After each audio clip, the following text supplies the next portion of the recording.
From a young age, we're taught fidelity to the system and to the state. We all grow up saying the Pledge of Allegiance in school, but the words "under God" we take for granted. Those words were added to the Pledge of Allegiance in 1954 to exclude American communists. Communists, of course, are godless heathens. That piece of history is largely unknown, but the ideology behind it is probably the most known idea in American society. This town may appear to be an accurate likeness of a typical American community, but it's a fraud. It isn't free. Socialism has spread the shadow of human regimentation over most of the nations of the earth, and the shadow is encroaching upon our own liberty.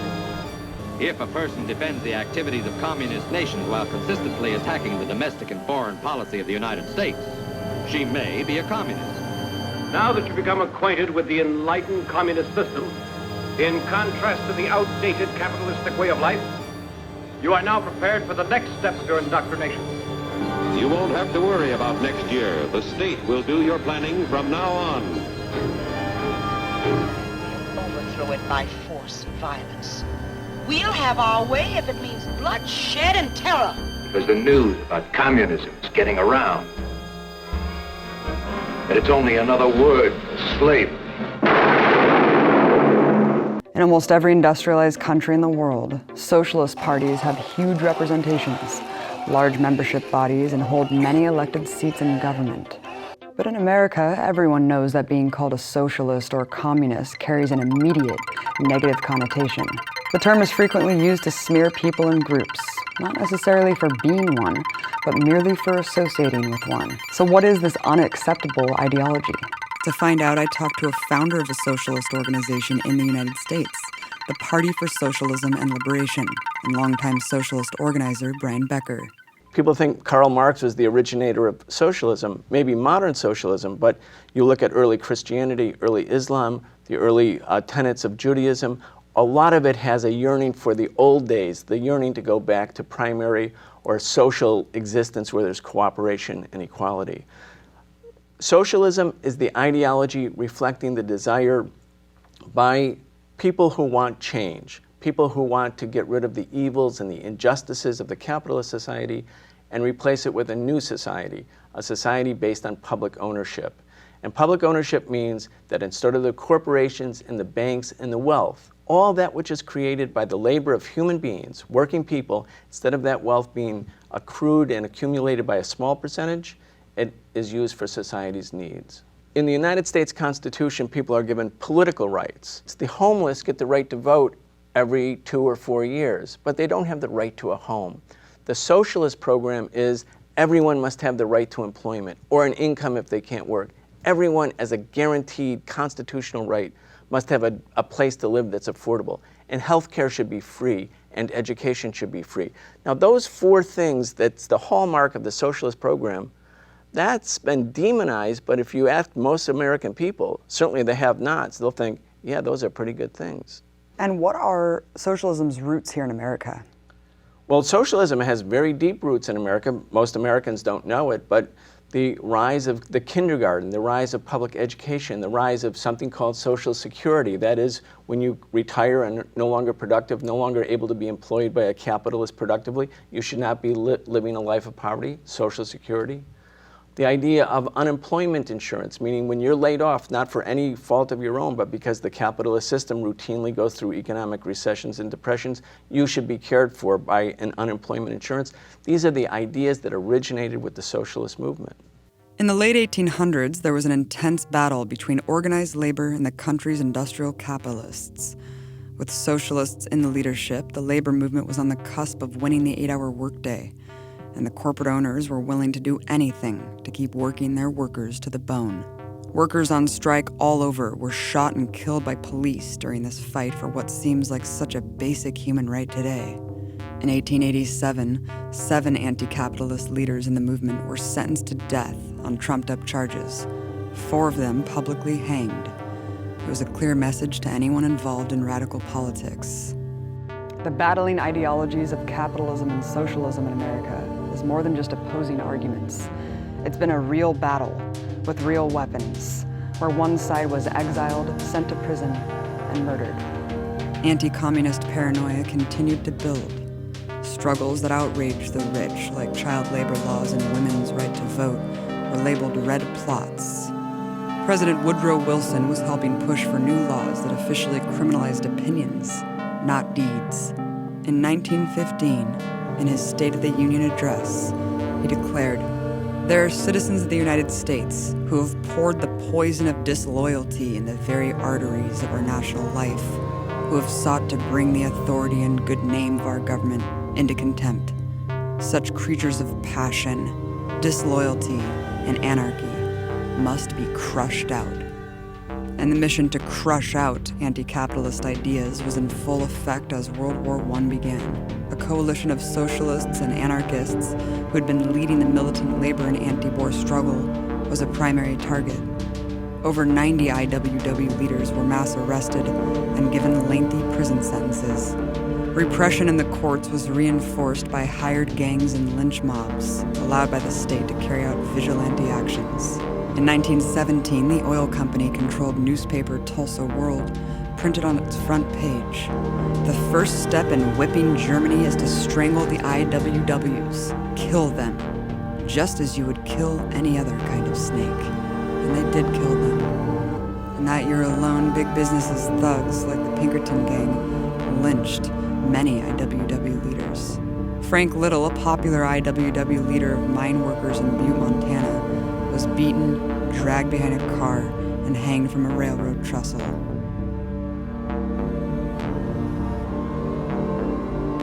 That same year, Wilson legislated the criminalization of dissent by passing the Espionage Act. Included in the U.S. government's sweeping definition of espionage, suggesting that you shouldn't be used as cannon fodder in a war between ruling elites.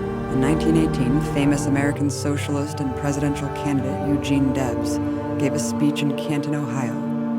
He said, "Wars throughout history have been waged for conquest and plunder.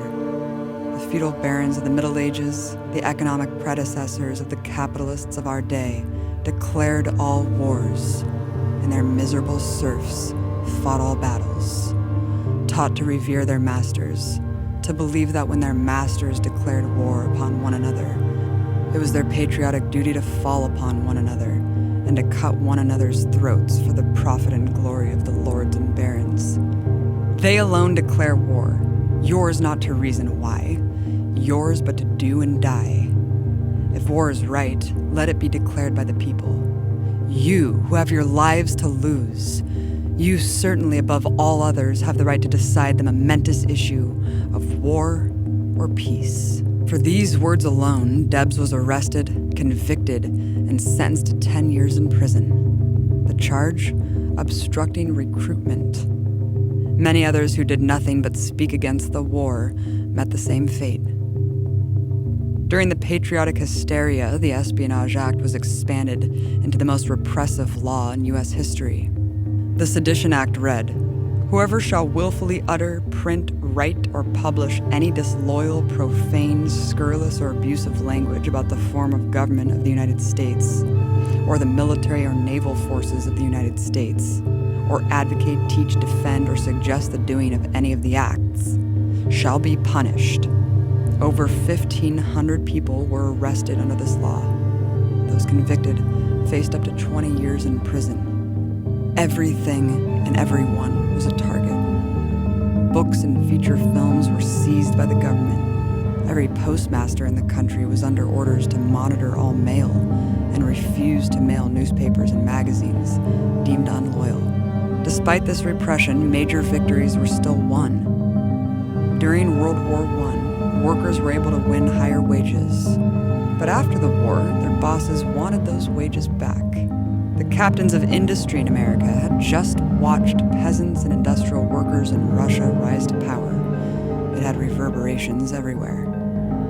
People all over the U.S. stood up to the attacks on their jobs and wages. In a wave of strikes in 1919, 1 out of every 5 workers in America walked off the job. The display of power was formidable. U.S. Attorney General Mitchell Palmer, a member of the progressive wing of the Democratic Party, along with the Justice Department head, the young J. Edgar Hoover, mounted the capitalists' counteroffensive. Palmer wrote in the case against the Reds. Like a prairie fire, the blaze of revolution was sweeping over every American institution of law and order a year ago. It was eating its way into the homes of the American workmen. Its sharp tongues of revolutionary heat were licking the altars of the churches, leaping at the belfry of the school bell, crawling into the sacred corners of American homes, seeking to replace marriage vows with libertine laws, burning up the foundations of society. While they have caused irritating strikes, and while they've infected our social ideas with the disease of their own minds and their unclean morals, we can get rid of them.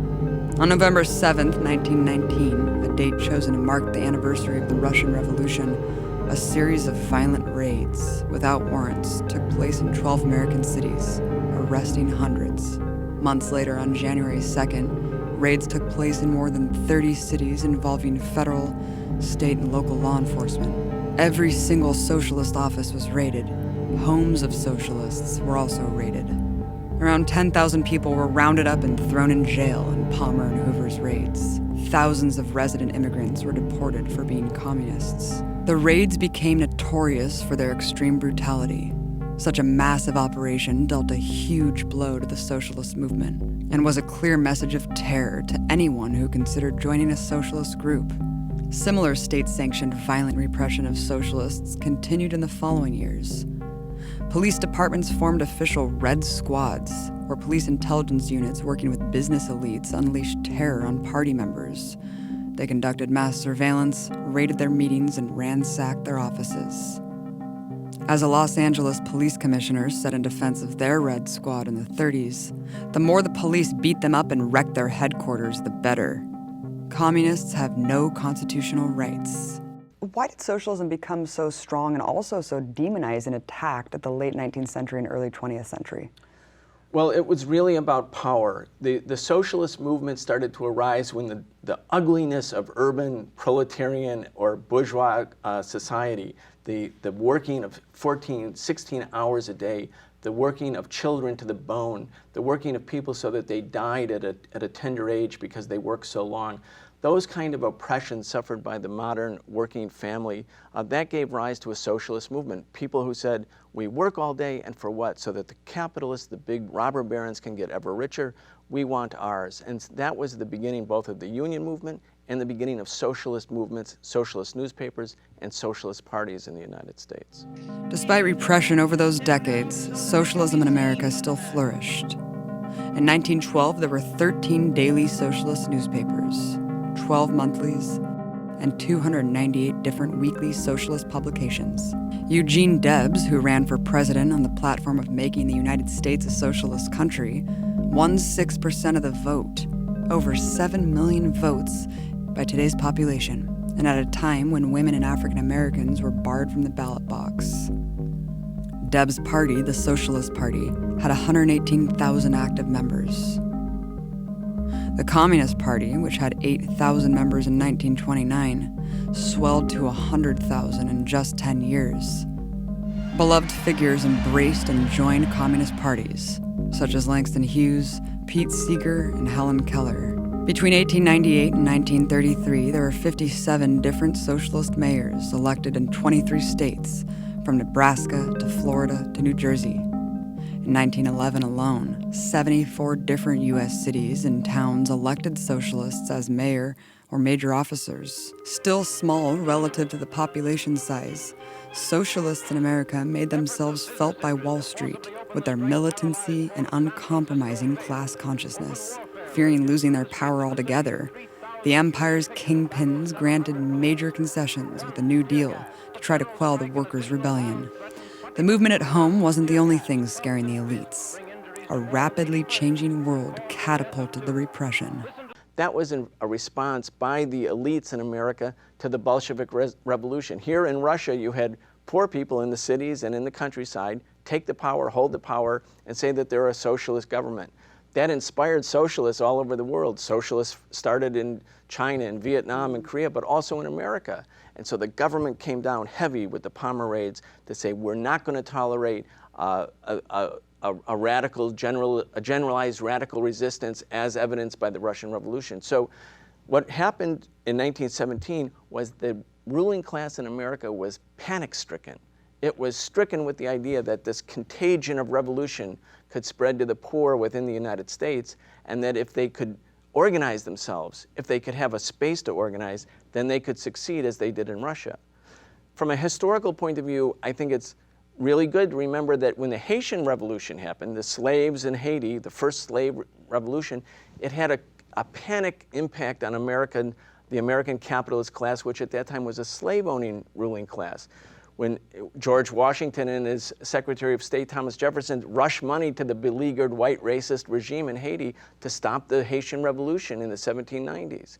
And in 1804, there was a kind of Red Scare at that time where all black people in the South had their movements restricted because there was a fear that the contagion of revolution from Haiti to the southern states in the United States could lead to a slave revolution. The era of anti-communism that followed World War II was fierce. In 1946, Congress passed the Taft-Hartley Act. It was an unprecedented purge of socialist union members, of which there were many. Up until this point, half of the unions in America were under the leadership of socialists. But with the new law, every single union officer was required to sign an affidavit pledging that they did not believe in socialism. If you didn't sign, you lost your job. Knowing that art could dangerously convey ideas, the government wanted to have tight control over that too. In 1947, the House Committee on Un-American Activities began to target people in the entertainment industry.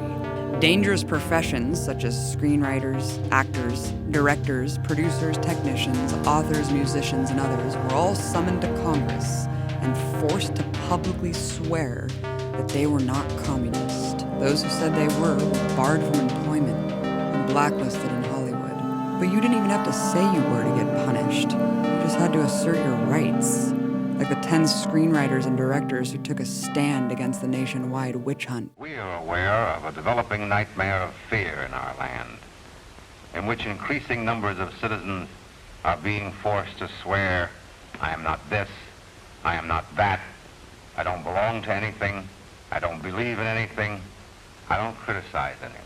Loyalty oaths and loyalty boards, and nobody is loyal who criticizes the bipartisan foreign policy.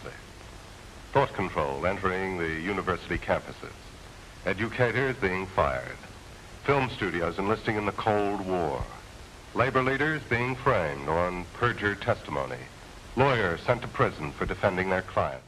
All 10 decided that when asked if they were communist, they would refuse to answer. All 10 were sent to prison. For those who were open communists, well, they were just arrested. Under the Smith Act, it was deemed illegal for anyone to be a member of the Communist Party. And in a surprise attack, the state arrested everyone who held a leadership position in the party. All of them were sent to prison. Over 100 were convicted of being communists and given sentences of up to 6 years, jailed for nothing but their beliefs. During this period, 5,000 communists were forced to flee the country. More than 1,000 went to prison. The climate was such that anyone who even leaned to the left was completely persecuted. But just to show how far it would take things in the legal system, the U.S. government went beyond hard prison sentences. In 1951, Communist Party members Julius and Ethel Rosenberg were found guilty of being spies. But their sentences would be much different than their predecessors. The judge convicted them not for espionage, but for the murder of all the American soldiers who had been sent to die in Korea.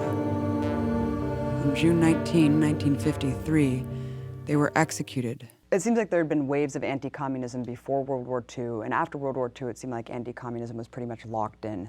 How did the Cold War impact the repression on the left here at home? After World War II, you had Soviet Union got stronger, China had its revolution, Vietnam had a revolution. Revolutions were happening all over the world against colonialism. So the US elites, bankers, politicians, and of course the repressive agency said, we're going to stop that in its track in the United States. We're not going to let it flower. Communism after World War II became synonymous with the struggle against the Soviet Union. Communism was treated no longer as an indigenous movement for social progress and social justice and equality, but a fifth column, an extension of an enemy state. And of course, the US and the Soviet Union had nuclear weapons pointed at each other. So if you were a communist, if you were sympathetic to the Soviet Union, sympathetic to socialism, then you were a traitor and you were treated as such. And that's what happened. Tens of thousands of people lost their jobs. Hundreds of thousands of people were driven out of industry. People decided then and there, I won't sign a petition, I won't go to a demonstration, I won't have anything to do with the left, because if I do, I could ruin my chances for employment or education, and it could impact my entire family. That's what actually happened in the United States. The United States government has a lot of power. The US media, the corporate-owned media, has represented the view of the United States to the letter.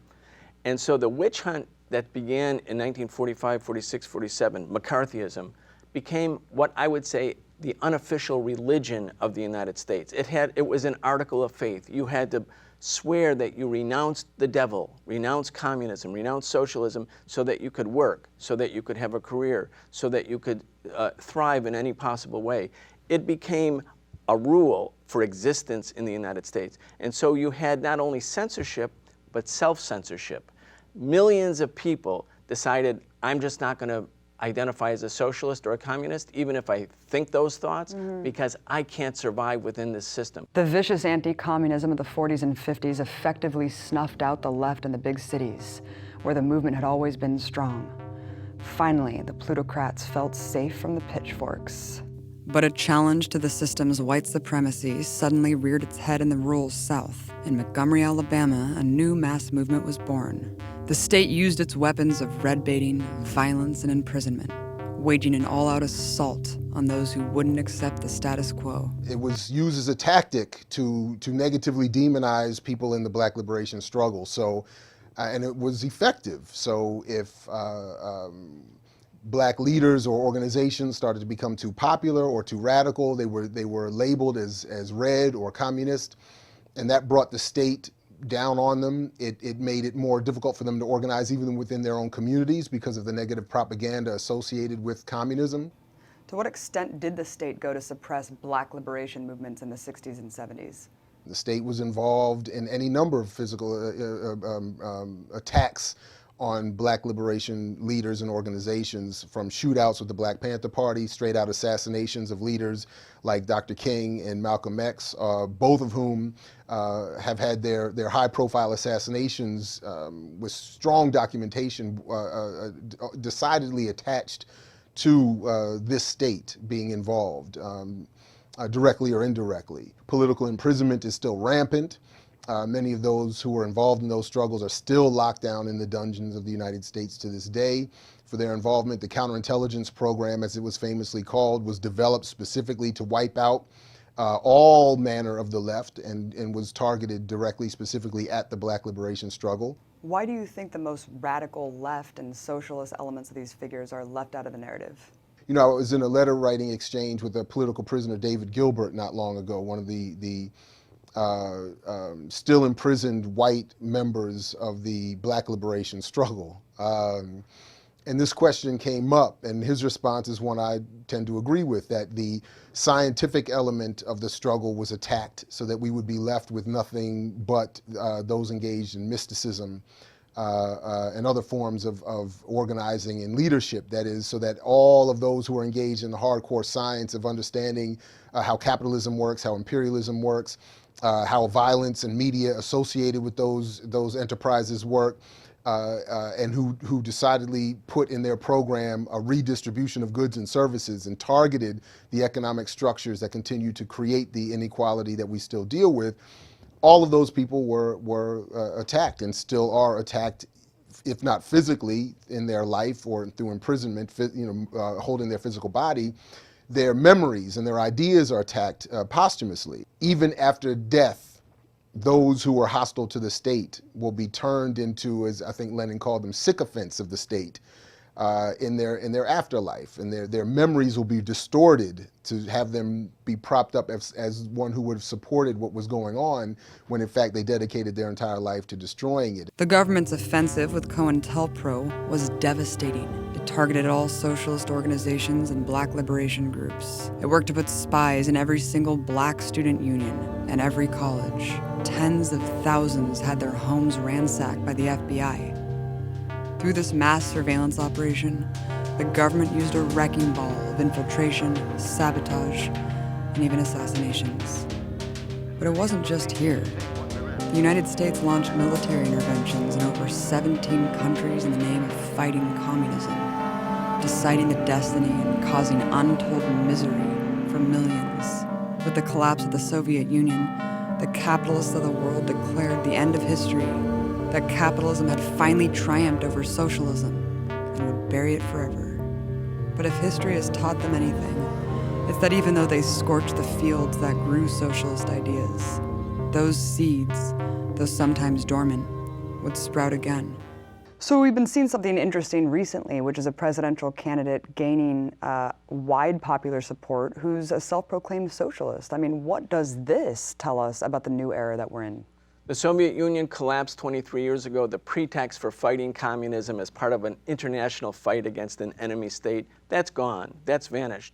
Capitalism can no longer compare itself to the Soviet Union. It can only compare itself to itself. And we see within the capitalist society a growing hardship, growing income inequality, growing poverty. 1 out of every 2 Americans lives in or near poverty. And so as a consequence of this economic division and the inability to justify the old anti-communism, there's new space opening up for socialism. And you see the Occupy movement, people said, we are the 99%. That was kind of the harbinger of the beginning of a new socialist context. The Sanders campaign, even though I don't agree with Bernie Sanders on many issues, the fact that tens of thousands of people come to someone who says he's a self-proclaimed socialist and says there should be an end to income inequality, that there should be greater equality, the fact that he's on the front cover of Time magazine and it says socialize this, America, and that's not a bad thing, that means we're seeing a new day. The fog of anti-communism, the bigotry, the prejudice, that's starting to lift. And the Sanders campaign's success, surprising success, or the Occupy movement's sudden, spontaneous growth nationwide, these are harbingers of what's coming. This war on ideas and alternatives is still being relentlessly pursued every day. Even 50 years after the Cold War, the empire continues to wage war on every remaining country trying to build up socialism, refusing to let even one nation develop alternatives without the constant threat of subversion and overthrow. Because the last thing the system wants is an example that undermines its supreme truth. The inability to question this dogma is deeply ingrained. After all, capitalism is the bedrock of America. Like every other myth that acts as the glue to our society, this too needs to be challenged. The planet is in deep crisis, where war and inequality define our world. Unfettered capitalism and endless consumption cannot and will not last. The elite at the helm won't ever give up their security for the good of humanity. And the old guard will use every weapon in its arsenal to maintain domination.